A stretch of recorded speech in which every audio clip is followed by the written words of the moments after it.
नमस्कार साथियों, मैं दीनानाथ सिंह इस अनेकांत दृष्टि चैनल पर आप सबका हार्दिक स्वागत करता हूं। साथियों, हम तो आत्माएं हैं और जैसा कि हम सभी जानते हैं कि आत्मा अमर है। गीता में भगवान कृष्ण ने कहा भी है कि आत्मा को अग्नि जला नहीं सकती, वायु इसे सुखा नहीं सकता, जल इसे गीला नहीं कर सकता और शस्त्र इसे काट नहीं सकते। लेकिन आत्मा स्वतंत्र नहीं है, यह मन, बुद्धि और संस्कारों से जकड़ी हुई है, अर्थात यह परतंत्र हो गई है।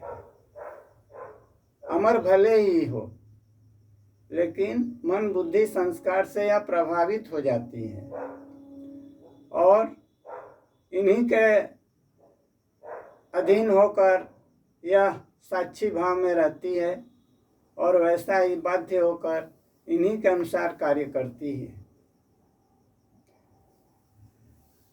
प्रकृति के 3 गुण, सतोगुण, रजोगुण और तमोगुण, ये तीनों गुण हमारी आत्मा को प्रभावित करते हैं। सतोगुणी अवस्था में रहने पर हम देवता योनि में और रजोगुणी अवस्था में रहने पर मनुष्य योनि में और तमोगुणी अवस्था में रहने से हम पशु, पक्षी तथा दैत्य अथवा नीच योनियों में ही जन्म लेते हैं। ये तीनों गुण हम सभी को प्रभावित करते हैं और उन्हीं के प्रभाव में आकर हम तदनुसार जन्म ग्रहण करते हैं, अर्थात आत्मा मन, बुद्धि और संस्कार से जकड़ी हुई है। अब जैसे कि महाभारत में भीष्म पितामह, उन्हें इच्छा मृत्यु का वरदान तो मिला था, लेकिन अंत में क्या हुआ? उन्हें एक दर्दनाक मौत मिली। वाणों की शैया पर लेटे रहे, कितनी पीड़ा उन्होंने झेली। तो इच्छा मृत्यु का वरदान पा ही कर क्या हुआ? और जैसे कोई शराबी व्यक्ति है या जुए की लत लगी हुई है, तो चाहकर भी वह अपनी आदत बदल नहीं पाता। क्यों? क्योंकि उसके संस्कार जम गए हैं। आत्मा जो है उनके संस्कारों से जकड़ गई है, इसीलिए आदत जो है जल्दी छूटती नहीं है। यही इस बात का सबूत है। वर्तमान समय में हम देखते हैं कि कहीं भी संसार में हमारे आसपास जो है शांति का वातावरण नहीं है। चाहे बुजुर्ग व्यक्ति हों या युवा पीढ़ी हो या छोटे बच्चे हों, सब एक लगता है विकारी जीवन व्यतीत कर रहे हैं। कहीं भी शांति नहीं, चारों तरफ अराजकता, अशांति और दुख का वातावरण देखने को मिल रहा है। सर्वत्र काम, क्रोध, लोभ, मोह और अहंकार का बोलबाला है। हम देखते हैं, समाचार पत्रों में पढ़ते हैं, टीवी पर समाचार देखते हैं, तो क्या देखते हैं? चारों तरफ जो है अशांति फैली हुई है।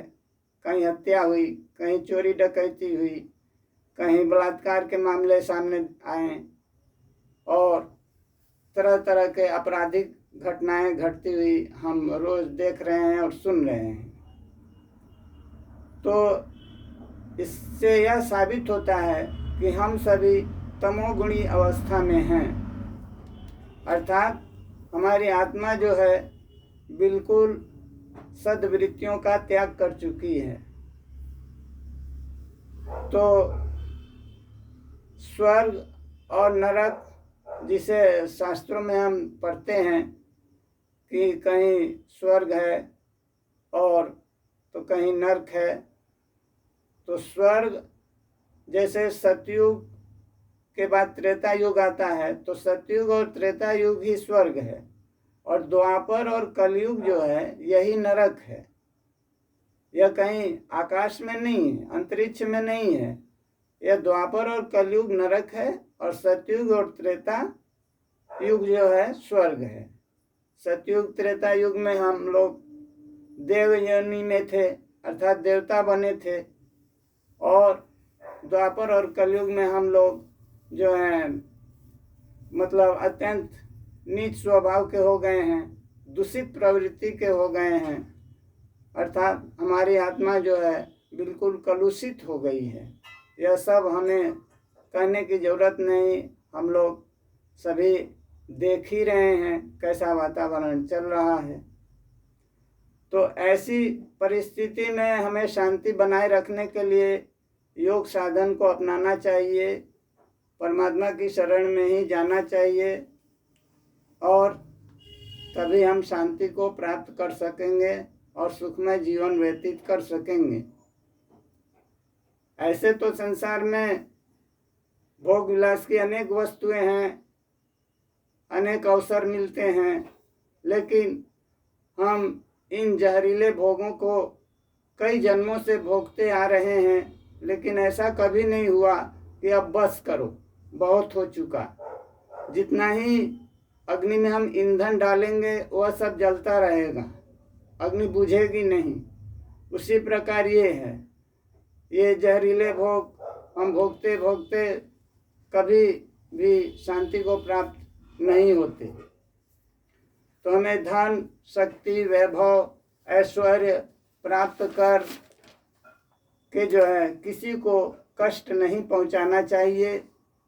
कबीरदास जी ने कहा है कि दुर्बल को न सताइए, जाकी मोटी हाय, और मुई खाल की श्वास सो लौह भस्म हो जाए।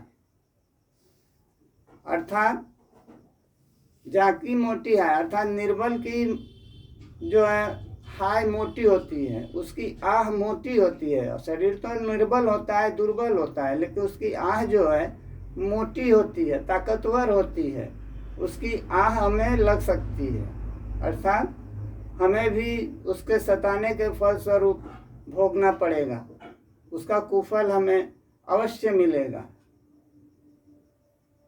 और संसार की जो दूषित प्रवृत्तियां हैं, भोग साधन जो हैं, जो धन, मान, प्रतिष्ठा, यश और अहंकार में हम जो है डूबे रहे हैं, वशीभूत हो गए हैं, लेकिन आनंद सच्चा हमें कभी नहीं मिला।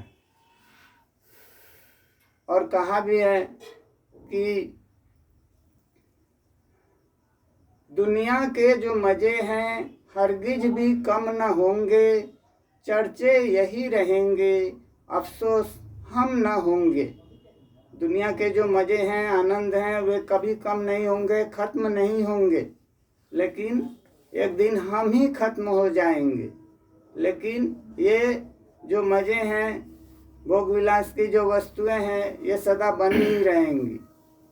तो अब इनसे जो हमें धीरे धीरे मन को मोड़ने की चेष्टा करनी चाहिए और परमात्मा में अपना ध्यान लगाना चाहिए और सच्चे आनंद की प्राप्ति के लिए प्रयास करना चाहिए। और भगवान कृष्ण ने गीता में कहा भी है कि सर्वधर्मान परित्यज्यं मामेकं शरणं व्रज, अहम त्वा सर्व पापेभ्यो मोक्षयिष्यामि मा शुचः। अर्थात तू कितना भी पाप करने वाला हो, तब भी यदि तू मेरी शरण में आएगा तो मैं तुझे अपना लूँगा और तेरे सभी पापों को, सभी दुखों को नष्ट कर दूँगा। तो उन्होंने यह भी कहा है कि मैं शीघ्र ही अपने प्रेमी भक्तों का इस घोर संसार से जो है उद्धार करने वाला होता हूँ, उसे संसार सागर से पार कर देता हूँ। तो हमें सच्चे मन से उन्हीं का सब कुछ समझता हुआ दीनहीन मानकर हमें उनकी शरण में जाना चाहिए और उनके बताए अनुसार योगाभ्यास करना चाहिए।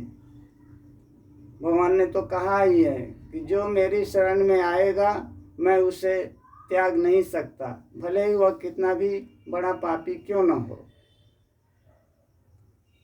उनके लिए जो है मार्ग सदैव खुला रहता है।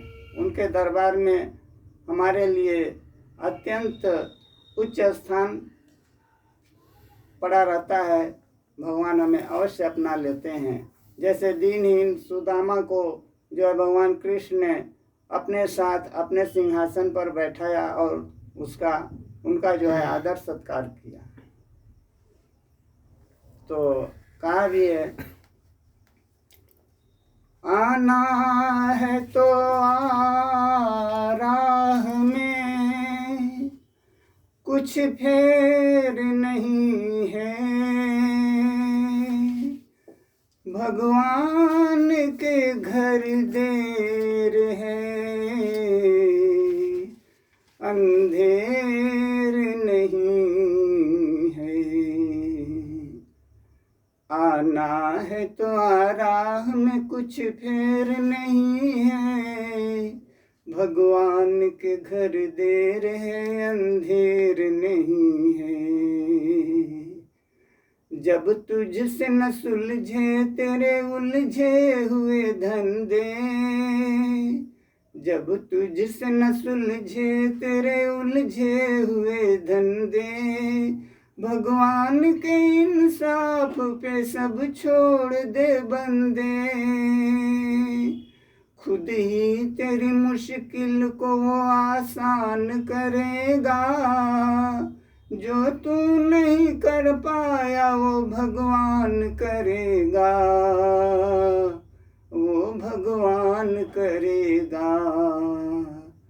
आना है तो आ राह में, कुछ फेर नहीं है, भगवान के घर देर है, अंधेर नहीं है। कहने की जरूरत नहीं, आना ही बहुत है, कहने की जरूरत नहीं, आना ही बहुत है। इस दर पे तेरा शीश झुकाना ही बहुत है, इस दर पे तेरा शीश झुकाना ही बहुत है। जो कुछ है तेरे दिल में वो सब उसको खबर है, जो कुछ है तेरे दिल में वो सब उसको खबर है। बंदे तेरे हर हाल पे मालिक की नजर है, मालिक की नजर है। आना है तो आ राह में, कुछ फेर नहीं है, भगवान के घर देर है, अंधेर नहीं है। बिन मांगे भी मिलती हैं यहाँ मन की मुरादें, बिन मांगे भी मिलती हैं यहाँ मन की मुरादें। दिल साफ हो जिनका वो यहाँ के सदा दें, दिल साफ हो जिनका वो यहाँ आके सदा दें। मिलता है जहाँ न्याय वो दरबार यही है, मिलता है जहाँ न्याय वो दरबार यही है। संसार की सबसे बड़ी सरकार यही है, संसार की सबसे बड़ी सरकार यही है, सरकार यही है। आना है तो आ राह में, कुछ फेर नहीं है, भगवान के घर देर है, अंधेर नहीं है। भगवान के घर देर है, अंधेर नहीं है। तो भगवान का दरवाज़ा जो है हमारे लिए सदैव खुला रहता है।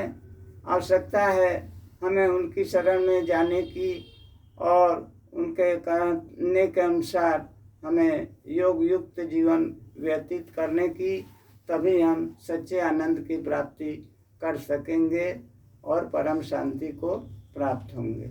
अब इतना ही कहकर मैं अपने वक्तव्य को समाप्त करता हूँ। आप सभी को बहुत बहुत धन्यवाद।